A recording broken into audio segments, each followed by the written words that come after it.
Tulianza kuzungumza kwa sauti, lakini hatukusikiliza. Tulirusha maneno hewani bila kujua yanaumiza. Tulitumia lugha ya hasira badala ya lugha ya hofu. Tukapigana kwa maneno wakati tulihitaji kukumbatiana. Maneno yanayojeruhi hujengwa na uchungu wa ndani. Yanatoka mdomoni lakini huchoma moyoni. Maneno yanayojeruhi hayaanzi na chuki, yanaanza na maumivu yasiyopata nafasi ya kusema.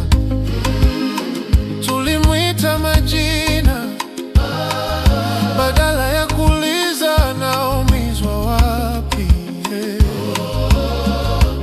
Tukamkumbusha makosa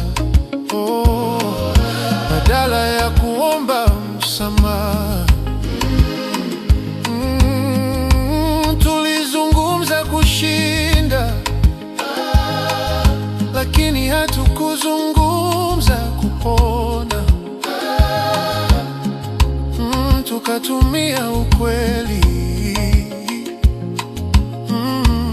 kama silaha ya kuumiza. Maneno yanayojeruhi hubaki hata sauti ikinyamaza. Waacha alama ambazo macho hayaoni. Maneno yanayojeruhi huwa taratibu, si kwa nguvu bali kwa kurudia.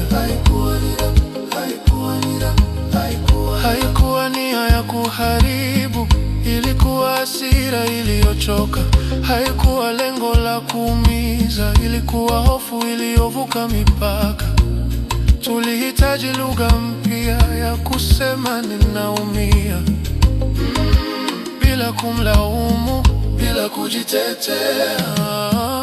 Maneno yanayojeruhi yanaweza kubadilishwa na maneno ya kuponya, kama tutaifunza tena.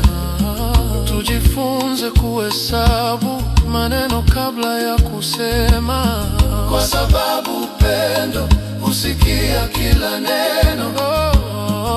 Maneno yanayojeruhi leo tunayaweka chini, tunaanza kusema